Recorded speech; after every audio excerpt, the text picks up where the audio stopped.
छत्रपती संभाजीनगर जिल्ह्यातील सिल्लोड तालुक्यातील धारला या ठिकाणी गेल्या 7 दिवसांपासून सुरू असलेल्या अखंड हरिनाम सप्ताह आणि संगीतमय श्रीमद भागवत कथेची गुरुवारी मोठ्या भक्तिभावात सांगता झाली।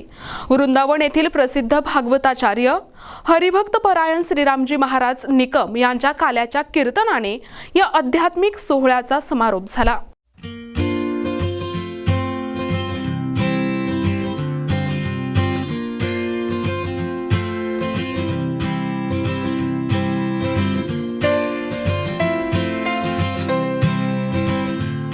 यावेळी सकाळी श्रीमद भागवत ग्रंथाची संपूर्ण गावातून टाळ मृदुंगाच्या गजरात वाजत गाजत भव्य शोभायात्रा काढण्यात आली। शोभायात्रेत कुमारिका मुलींनी डोक्यावर तुळशी कलश घेऊन सहभाग घेतला, तर भक्तिगीतावर महिला भगिनींनी पावले फुगड्या खेळत मिरवणुकीत रंगत आणली। ग्रामस्थांनी संपूर्ण गावभर आकर्षक रांगोळ्या काढून शोभायात्रेचे उत्स्फूर्त स्वागत केले। साधू संत येती घरा तोची दिवाळी दसरा या म्हणीप्रमाणे महिला भगिनींनी ठिकठिकाणी पाठ टाकून महाराजांचे पाद्यपूजन केले। भक्तिमय वातावरणात ही मिरवणूक संपूर्ण नगरप्रदक्षिणा करून हनुमान मंदिराजवळ समारोपासाठी पोहोचली। त्यानंतर उपस्थित भाविकांनी हरिभक्त परायण श्रीरामजी महाराज निकम यांच्या अमृतमय वाणीतून काल्याच्या कीर्तनाचा भावविभोर आस्वाद घेतला। कीर्तनातून भगवंताचे नामस्मरण केल्याने अंतःकरणात भक्तीचा दिवा प्रज्वलित होतो। संयम, सदाचार आणि सेवाभावाचे संस्कार कीर्तनातून घडतात याविषयी महाराजांनी मार्गदर्शन केले। दहीहंडी फोडून काल्याचा प्रसाद सर्वांना वाटण्यात आला। कीर्तनासाठी तबला, पेटी, गायन साथ संतोष महाराज पंडित, किशोर महाराज पळशीकर, कृष्णा महाराज कदम, काशीनाथ महाराज पळशीकर, शंकर महाराज निकम, परमेश्वर महाराज साबळे, शिवाजी महाराज नांदेडकर, पंढरीनाथ महाराज दळवी, जगन महाराज बनकर, रमेश महाराज सोनवणे, आसाराम महाराज मुंढे, प्रवीण महाराज, ज्ञानेश्वरीताई इंगळे, चोपदार रघुनाथ सोनवणे आणि गावातील भजनी मंडळाने केली। सोहळ्यासाठी माजी सभापती अशोकदादा गरुड, दिलीप दानेकर यांच्यासह अनेक साधू संत उपस्थित होते। मंदिर समितीच्या वतीने भागवताचार्य श्रीरामजी महाराज निकम यांच्यासह सेवा बजावलेल्या सर्व महाराजांचा सत्कार आणि पूजन करण्यात आले।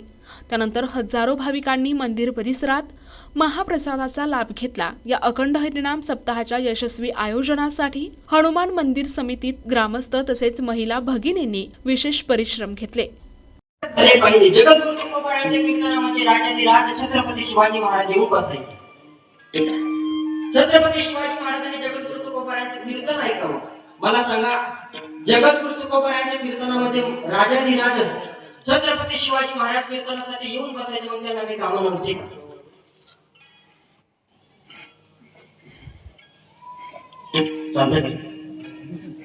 मी बोलत बी नाही नेमकी माझी भाषा कळते का नाही कळत? बरं, मी काही बांगलादेश मधून मला काढून दिलं नाही त्यांनी। मी भारतातले हिंदू आहे, भाषा समज नाही। जगद्गुरु तुकोबारायांच्या कीर्तनामध्ये छत्रपती शिवाजी महाराजांनी येऊन बसावं। माझ्या जोग महाराजांच्या कीर्तनामध्ये राजर्षी शाहू महाराजांनी येऊन बसावं। त्यांनी कीर्तन ऐकावी। मग त्यांनी जर कीर्तनातील थोर महात्मे जर कीर्तनामध्ये येऊन मग्न होत असतील, तर आपणही त्या भगवंताच्या कीर्तनामध्ये मग्न झालं पाहिजे, असं आपलं कीर्तन असलं पाहिजे। आपण त्यांच्याच अभंगावरती, त्यांनी सांगितलेल्या मार्गावरती आपण कीर्तन करत आहोत, तर आपल्या कीर्तनामध्ये सर्व श्रोत्यांनी मग्न झालं पाहिजे, असं कीर्तन आपण केलं पाहिजे। आणि अशी बुद्धी भगवान परमात्मा आपल्याला देतोच, फक्त आपण भगवान परमात्म्यावरती विश्वास ठेवून कीर्तन केलं पाहिजे। पहिल्या दिवसाच्या कीर्तनकाराने नामाचं महत्व सांगावं, आपला महत्वाचा टॉपिक म्हणजे पॉइंट होता। आणि आपण आतमधील कीर्तनकाराने भगवंताच्या नामाचं, भगवंताच्या चरित्राचं वर्णन करावं। 7व्या दिवसाच्या कीर्तनकाराने भगवंताकडे आपण बरेच वेळा म्हणतो की विज्ञानाने एवढी क्रांती केलेली आहे की आपण काही साध्य करू शकतो, परंतु या भूतलावर एकच असं स्थान, एकच असं स्थळ आहे की माणसाचं मन शुद्धी आणि मन शांती जर कुठं होत असेल तर ती या मंडपात होते। त्या ठिकाणी जागरूक राहिलेला आहे। आपल्या धर्माचं रक्षण करण्यासाठी निश्चितपणाने या मंडळीच्या माध्यमातून आपल्या धर्माचं या ठिकाणी संवर्धन होत असतं। आपण सर्वांनी त्यांनी 7 दिवस आपल्याला जे उपदेश या ठिकाणी दिलेले आहेत। प्रतिनिधी राम जोशी, NTV न्यूज मराठी, घाटनांद्रा, छत्रपती संभाजीनगर।